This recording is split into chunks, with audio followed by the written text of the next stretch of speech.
Hey y'all, and welcome to this week's episode of Let's Chat with Curry and Adrian. I'm Curry Terrell. With me, as always, the incredible Adrian McMillan. What's up? How are you doing? I'm all right. I'm tired. Yeah, we had a busy week. Beyond. Any highs, any lows? Lows. No. Highs? Also, no. That's not true. I know. We went to see Back to Oz at the Mark Taper Forum. Starring music. Literally incredible. They sang music from The Wiz, Wicked, and The Wizard of Oz, and then like some other like pop culture things that they influenced.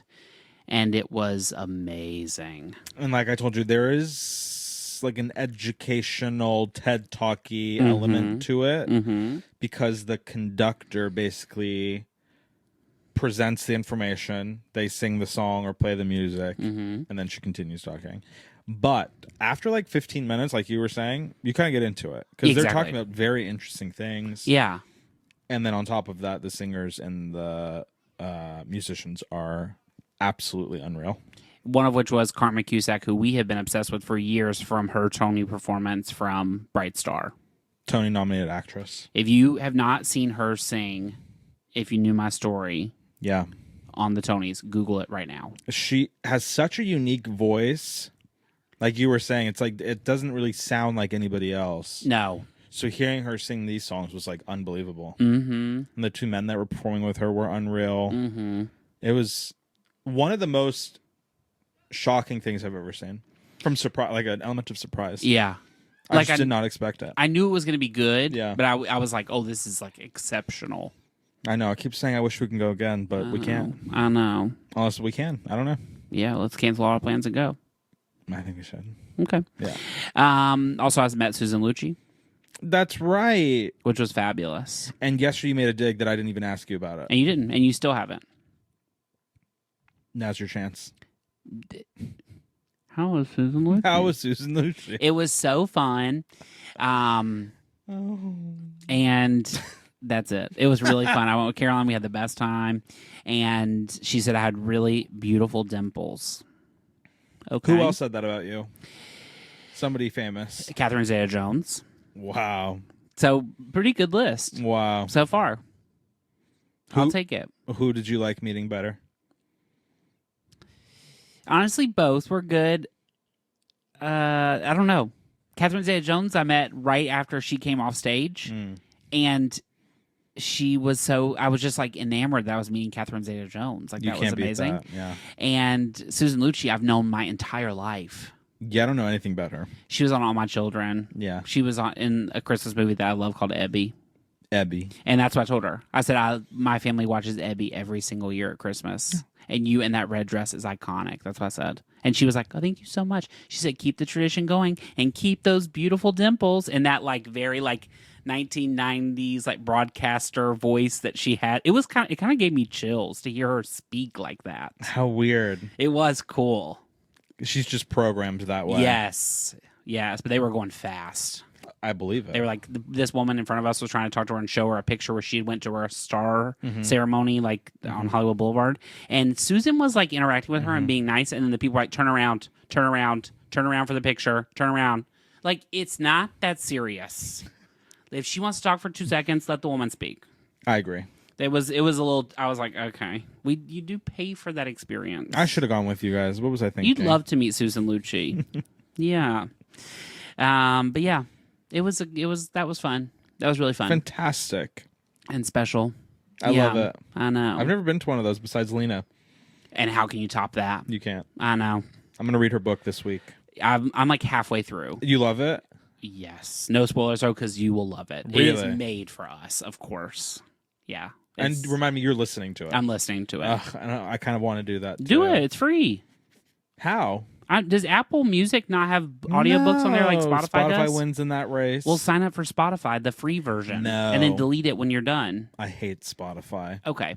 Why would I, as an Apple user who Yeah. has an Apple TV, an Apple iPhone, an Apple iPod, MacBook, an Apple iPad, use something that Apple doesn't make?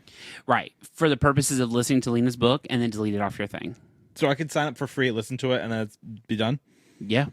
I used to sign up for Audible when an audiobook Yeah. would come out, and I would use the 2 free credits, and then I'd delete the app. And like a couple years later, I'd sign up again.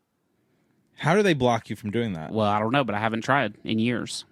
And so it's not like Libby where there's a limited amount of books that are being lent out to people. But you have a certain number of hours you can do a month, but I think you'd have to listen to like more than a book. Okay. And Lena's book isn't that long. So basically they're getting paid to like license the book to Spotify. Yeah. And I'm sure a lot of money. Exactly.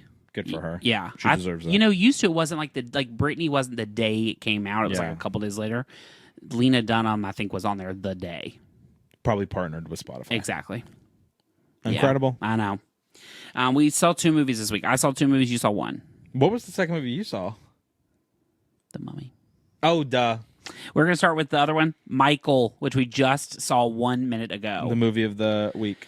Directed by Antoine Fuqua, who directed Training Day, the Equalizer movies, Olympus Has Fallen, a lot of huge movies. It stars Jafar Jackson, which is Michael Jackson's nephew, as Michael, Coleman Domingo, Nia Long, Miles Teller, and some other people. Mike Myers was in it for like 5 seconds. That was odd. It is the story of Michael Jackson's life from the beginning of the Jackson 5 to when Bad came out. Yeah. So, yeah, that's it. It has mostly focuses on his relationship with his family. Correct. Yeah. Why don't you start? Here's what I'll say to start. And I was completely correct in my vision going into it. The term from the executive producers of Bohemian Rhapsody told me everything I needed to know. Yeah. And I think that really lived up to what I expected. But not in a good way. Not in a good way, not in a bad way. Just like this is going to be a very fan service, fluff movie. Yeah. What did you want from it? The nitty gritty. Well, I knew we weren't getting that because his family produced it, and they are very protective of their legacy, and which is fabulous. I don't blame them. Most biopics that have come out in our adult life, they don't want to disrespect the artist, right? So they don't tell any of their story other than like a People magazine version of their history. It's all glossy. It is very glossy. Yeah. Yeah. We already knew Joe Jackson was bad. And that's really the only thing this movie told us is that Joe Jackson and Michael didn't have a good relationship. And hey, it worked out. He's the most famous person literally ever. 100%.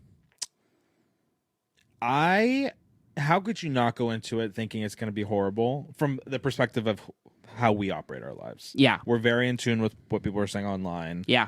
We're, we like the music, whatever, but like we knew that leading into this release, it had a 26% on Rotten Tomatoes. Yeah, that does not help. Does not help whatsoever. The audience score is probably 100. I think it's 96. So that's what'll get people to go to the movies. Yeah. I was fully expecting to hate it, and I didn't hate it. Yeah, I didn't hate it. Gave it 2.5 stars, though. That's an F, a D. You can't judge it like that. Yes. In my mind, 1 star would be an F, 2 stars would be a D, 3 stars would be a C. Which is what I just said. So not an F. I corrected myself and said D, D+. Maybe C minus. Okay. I thought it was thoroughly entertaining. Yeah. Certainly many parts were laughably horrible. Number 1, the main one, the monkey.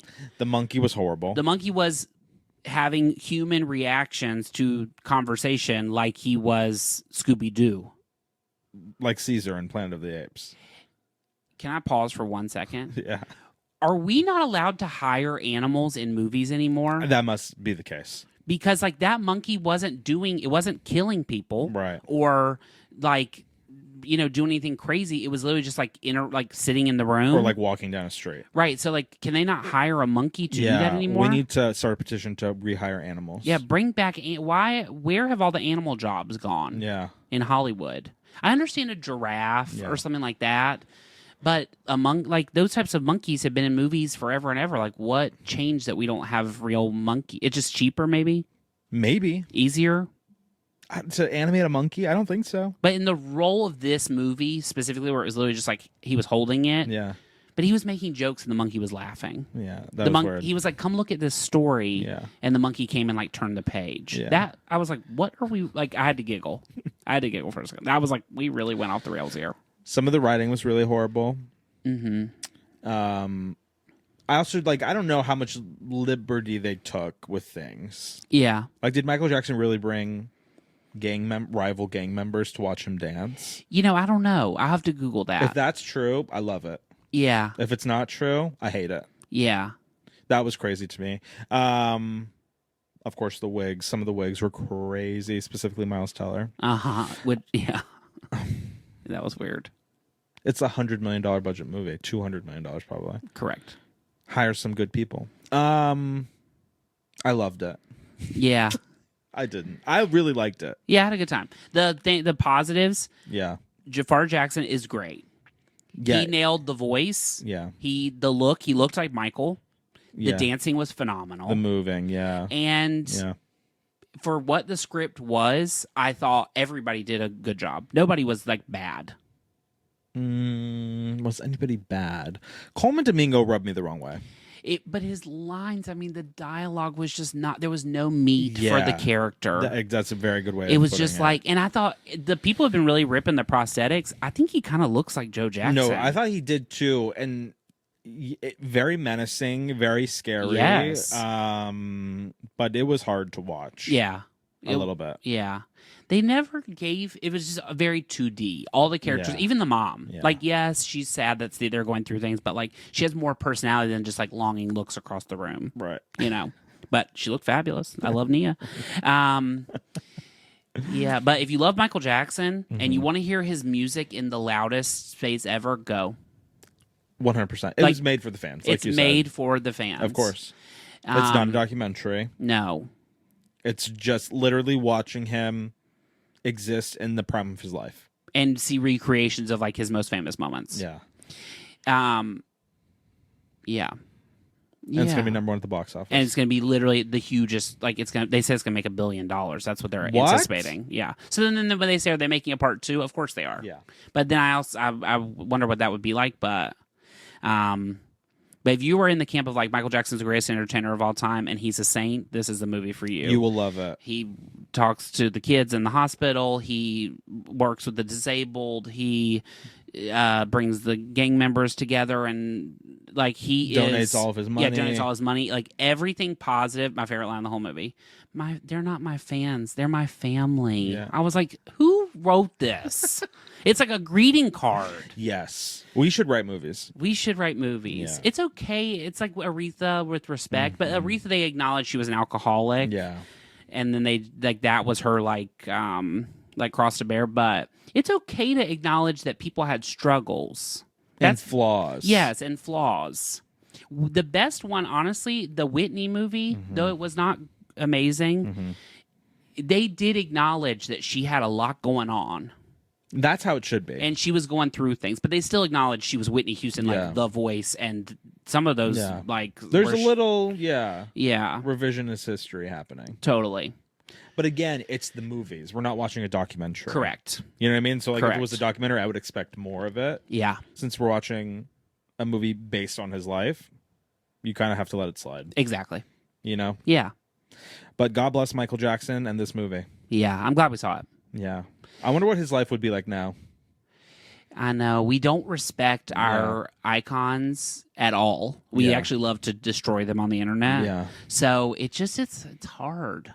I think And let's be real, it was a little rocky for him at the end. That's what I'm saying. The second movie, there's not a lot of meat that is of positive note. Right. So I wonder how they would do that in this same style. Exactly. Yeah. You know, the day he died, I went to Six Flags. Wow. Yep. I was at my friend's house, and we found out, and we went to Six Flags. Wow. Magic Mountain. I think I might have been in Peter Pan, which is funny because that's the only book he ever read, according to this film. He was obsessed with Peter Pan, and he read it at every phase of his life at all times. How many Neverland shots Ranch. did we... I think, first of all, if you're going to see the Michael Jackson movie, you know he owned Neverland Ranch. Right. How many shots did we need of him looking through that book? He was inspired. Yeah, he really was. Fabulous.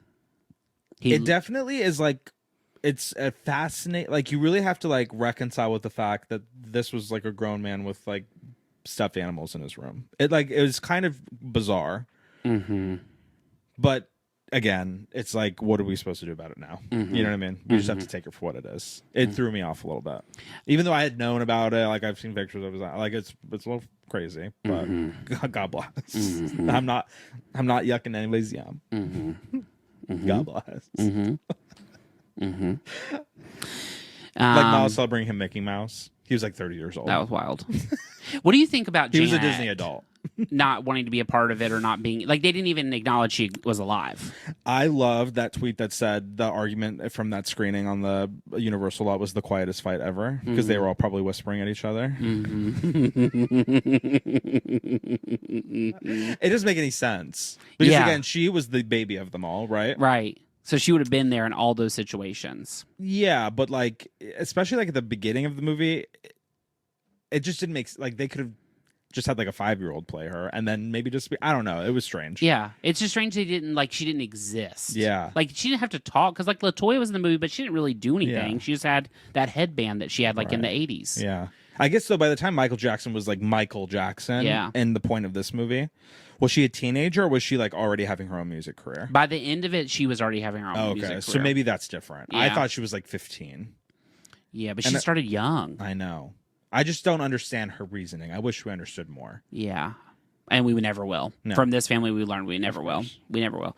I would have loved, and this is where I was like, maybe this should have been a Netflix thing, is like they could have, there's a lot of meat with his brothers and like that, if they're going to play into his family dynamics and stuff, there were a lot of other like things they could have given just some beef to the story. Yeah.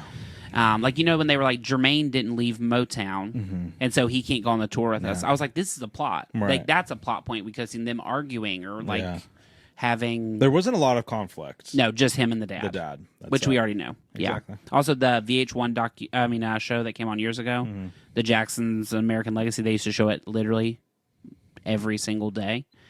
I mean, that's really what this felt like that almost. Did you ever watch that? They used to play it just on loop on VH1. I obviously grew up in the Valley, and they lived in Encino, which is not far from where I grew up. Yeah. And I kind of remember, like, either at some point in time, like, driving by with my friends, like, that house, it's very pretty. Yeah, it's beautiful. It looked identical to how it was in the movie. Yes. I wonder if it was. Maybe they filmed there. Yeah, because, I mean, the family had something to do with it. Yeah, wow. Anyway, Michael is playing everywhere and will be for the summer. The next 3 months. Yes. The next movie we're going to talk about, Lee Cronin's The Mummy, not to be confused with Lee Daniels' The Butler. Lee Cronin directed Evil Dead Rise. And you guys said this was like an Evil Dead movie. And this felt like an Evil Dead movie. Why it's called Lee Cronin's The Mummy and not just The Mummy, I don't understand. To not be confused? Yeah. Okay. It stars Jack Rayner, Leia Costa. It does? Yes. From Midsommar? Yes, I know. May Calloway and Natalie Grace. It is about a family who are on assignment. The dad's like a journalist in Cairo, and his daughter disappears. And she comes back years later. They are back in America. He's about to get promoted to this big news anchor job in New York, and they call and say, we found your daughter, and something is not right, but like, she's yours. Like, you can have her back. She's been through like a traumatic experience or whatever. And I'll leave the rest to for you to watch and Google yourself. She becomes a mummy. She was actually mummified. Okay. I'm so mad I haven't seen it yet. I think you will actually. Here's the thing. It's not good. Yeah. Like, it's laughable. Like, so many things are laughable. It's gross. It is like Insidious, like all those kind of just like blood and guts and like sticking needles in your eyes and like all those kind of movies. But it was really entertaining. That's all you want. Exactly. Like, who cares? I don't care. And was the acting good? The acting was good for what it was. Okay. The woman who was doing the main like possession, I thought she was fabulous, and the parents were good. Like, you had to, the whole movie I kept thinking, well, they wouldn't do this, you wouldn't do that, but you have to suspend any level of like disbelief, because of course your daughter wouldn't come back to you as a mummy, right? So that's the first thing. But like, if it was me and I saw my daughter like that, I probably wouldn't bring her back from Cairo. I'd probably be like, we need to find you some sort of institution or something. Well, did they find her literally like wrapped in gauze? Or was she like already awake? She's already awake. Yeah, the tomb is opened and she's released. You know, that's of course She went into a tomb. she was in a tomb. How did they have? I need to know how this happened. I'm telling you, you have to watch it. They tell you how this occurred. Yes, and the ritual of it and all. It was like a sacrifice thing. Yeah. Did you watch Together? Yes, we saw it together. Yeah. Do you remember how that they sort of had that videotape that was showing how everything? Yeah. It sort of had that. Oh, I like and that. Yeah, that was cool. Was she in a pyramid? There was a pyramid, and yeah, I don't really know why it was called The Mummy. Like, why would there be an issue? They could have just called like "What Happened to Katie" or one of those kind of movies. Like they could have called it anything other than The Mummy. What isn't it? It's like a loose interpretation, right? Right? Is it, Patrick? It's like they're like reviving it, right? I don't think it's related to The Mummy, the Brendan Fraser Really? Mummy at all. Oh, I think they just called it Lee Cronin's The Mummy because like they can't call it The Mummy because Universal has the licensing to it. Oh. But I'm sure that helps get people in the theater. Of course. Was it full? No, but we saw it during the day on a weekday. Yeah, it was really like just like they dig in people's teeth. I don't like She's that. drinking embalming fluid, eating scorpion. Like it is like, but it's kind of like The Visit, like that kind of vibe. Okay, it was fun. If you like studio horror movies, Yeah. this was fun. Sign me up. Yeah. I hope I get to see it. Yeah, I think you would too. Okay. Bless Katie. That girl, how do you come back from that? I know you can't. You can't. And the answer is you can't. No. Wow. Amazing. I don't really have anything else to say. It was good. It was fun. Good. Okay. Now it's time for our question of the week. It comes from Gabe, who sent us on Instagram. Gabe. Hi, Gabe. Hey. Do we know Gabe? Yes. Okay. Does a bad Rotten Tomatoes score make you not want to see a movie? No. Not really. We go see pretty much any big movie. Yeah. I think it doesn't make me not want to not see a movie. It makes me sometimes temper my expectations. Reset the expectations. Yeah. I have more recently started trying to be a little bit more selective about when and where I'm spending my time in a movie theater. Mm-hmm. For something that's we know is going to be horrific from both Rotten Tomato reviews, just whatever. It's do I really want to spend an hour and a half sitting in this theater? Sometimes yes, because watching those types of things are fun, especially with a group of people who are also feeling the same way. Yeah. But Rotten Tomatoes, not in particular. I honestly looked at Letterboxd now more to see what a user score is. Yeah. There are some critics, but you're not differentiating the two. Yeah. It's all compiled. Letterboxd, I think, is a good gauge, but sometimes things that I really like have low Letterboxd scores. Yeah. Because we have more fun than most people. 100%. Letterboxd is kind of like that film bro mentality. Yeah. People are very harsh. Yeah. And not super generous. No, that's exactly it. You know what I mean? Yeah. We love to rate movies 5 stars. I love to rate a movie 5 stars. And if it's an older movie that I love and have a love with, it's 5 stars. Right. Even if it's not really a 5-star movie like it is now to my spirit. Makes sense. Makes sense. Like 13 going on 30. Right. It's not. Well, that is a 5-star movie no matter what. Okay, yeah, that wasn't a good example. What's a good example? From Justin Kelly. But see, from Justin Kelly, that's exactly what I'm talking about. That movie probably has a 0 on Rotten Tomatoes. Yeah. It's not actually a 0. There are redeemable things about the movie. I don't know. I've never seen it. And yeah, I don't know. And also comedies, horror, right? They tend to have lower. If a movie about women, they always tend to have lower. Spy should have 5 stars. Spy should have 5 stars. Yeah, that's agreed. That's totally agreed. Melissa McCarthy, you hear that? Yeah. Did you see that Michael? They posted the cinema score. Yes, and it was actually Michael from 1996 with John Travolta. No. That was the cinema because it hasn't been released yet. The cinema score. No. Yeah, it was the old one. They were saying had an A-. How did they mix that up? And that was from Lionsgate posted that. What? Whoever did that should be fired. Literally, I sometimes think that was the career I should have pursued in life. What? Is being social media for a celebrity. Yeah. Or musicians or right. Do you know what I mean? I do know. I wouldn't be good at it, but right. Yeah. Yeah. Okay, thank you so much for your question. If you have a question, you can call us, send us a text, leave us a voicemail, 919-675-CHAT, which is 919-675-2428.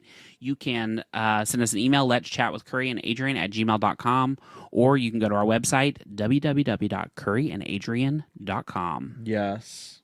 Now it is time for our Songs of the Week. Do yours first. My song of the week is from Jessie Ware's new album. It's called Do You Know Who I Am? Don't you know who I am? We love Jessie Ware. I love it. It sounds like Shirley Bassey, like James Bond kind of song, but with a little more of a disco beat. Love. This is allegedly the end of her disco era. Oh. She's had 3 albums, and they've all been fabulous. I love her. Yeah, me too. And I love the clip. I've never listened to a whole episode of her podcast. Yeah. But every clip I see makes me laugh. Yeah, she and her, I think it's her mom that does it with her, right? It's fantastic. And they cook and they eat. It's Yes. Yes. But this song's amazing. Mine is Find Yourself by Lucas Nelson, featuring background vocals of Lady Gaga. Hope you find yourself. Amazing. She's not credited, but that's okay. You can tell it's her. It's definitely her. Exactly. And he is in A Star Is Born. Yes. And wrote all the songs in that movie. Unreal. Absolutely unreal. Yeah. Wow. Okay. What are we looking forward to this coming week? I'm going to New York. Okay. And then to Maine.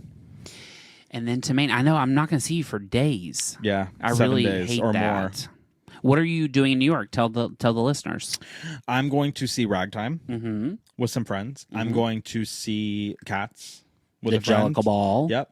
I'm going to likely meet a friend's new baby. And we're just going to walk around and have a good time and shop and eat and sleep and have a good time. What's the weather supposed to be like? Rainy. Is that good or bad? Good. Yeah. Are you I don't going to take wanna your be hot. boots? Yeah. Fabulous. What about you? I'm going to go see The Devil Wears Prada on Thursday. Great. And I really can't wait for that. I have no idea what to expect, but I'm going in with just like Meryl Streep's in it. Yeah. So I'm going to love it. Yeah. And we haven't seen her on the big screen in a long time. I have to say one thing. What? And Meryl Streep is doing her full press tour. Yeah. She did not go on Kelly. Oh. Kelly's show is ending. Sorry, I'm not the mic because I'm annoyed. Kelly's show is ending, and the entire run, she has only ever said, I want one guest, Meryl. Yeah. Meryl's doing full press. She's doing like TikTok. She's doing anybody who has a microphone in front of them. She has done their show. She's been in New York for weeks. She's done press for months, and she's not going on Kelly. Maybe she doesn't like her. Yeah, maybe that is it. But that, I just am like, where was the drop in communication here? Meryl. I can't be mad at Meryl Streep because it's Meryl Streep, but my heart, it does hurt me a little bit. I'm seeing this experience, and I'm like, I just wish you would have done it. Because Kelly loved, you remember that video of her meeting her at the Golden Globes? Yes. And she like freaks out. I mean, she loves Meryl Streep. She's in every single movie. Wow. I know. It's Sad. not right. Yeah. But I forgive her. It's Meryl. Exactly. And Kelly's not mad. I'm sure she's doing just fine. Right. Maybe Patrick and I will see it in New York. We'll see. Yeah. We'll see. Devil Wears Prada 2. Yeah. I really can't wait. Wow. Okay. Well, thank you so much for listening. We hope that you have the best. We won't have an episode next week because you won't be here. Correct. So we'll have an episode in 2 weeks where we will talk about The Devil Wears Prada 2. Or you can record it yourself.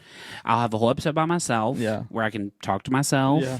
And just say, what'd you think? I loved it. What'd you think? Me too. That sounds fun. You should do it.